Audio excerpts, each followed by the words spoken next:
ঢাকার শাহবাগে March for Gaza কর্মসূচি ঘোষণা করেছে। সেই কর্মসূচিতে আমরা ইনশাল্লাহ থাকছি। মার্চ ফর গাজাতে আমরা অংশগ্রহণ করছি, আমি নিজে অংশগ্রহণ করব এবং আপনাদেরকে আহ্বান জানাচ্ছি দলমত নির্বিশেষে প্যালেস্টাইন সলিডারিটি মুভমেন্ট যেই মার্চ আয়োজন করছি সেখানে অংশগ্রহণ করার জন্য। আগামী 12ই এপ্রিল শনিবার বিকেল 3টায় শাহবাগ থেকে মানিক মিয়া অ্যাভিনিউ অভিমুখে মার্চ ফর গাজা শিরোনামে একটি কর্মসূচি আয়োজিত হতে যাচ্ছে। আসুন আমরা সবাই মিলে সর্বস্তরের মানুষ এই বিক্ষোভ মিছিলে অংশগ্রহণ করি। আমি আশা করছি বাংলাদেশের সকল দল মত চিন্তা দর্শনের মানুষ প্রত্যেকে যার যার জায়গা থেকে বিক্ষোভে সামিল হওয়ার চেষ্টা করবেন। পুরা দেশবাসী দলমত নির্বিশেষে এই জেনোসাইডের বিপক্ষে সকলকে আসার জন্য আহ্বান জানাচ্ছি।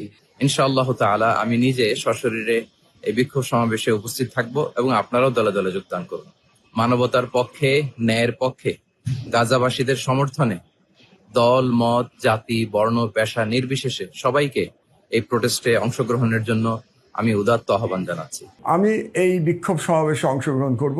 আমি বাংলাদেশের সকল নাগরিককে ধর্ম বর্ণ নির্বিশেষে সবাইকে আমি অনুরোধ জানাচ্ছি, আপনারা মানবতার পক্ষে অবস্থান নিন এবং গাজার নিপীড়িত জনগণের পক্ষে যে বিক্ষোভ সমাবেশ অনুষ্ঠিত হবে সেই বিক্ষোভ সমাবেশে সকলে মিলে অংশগ্রহণ করুন।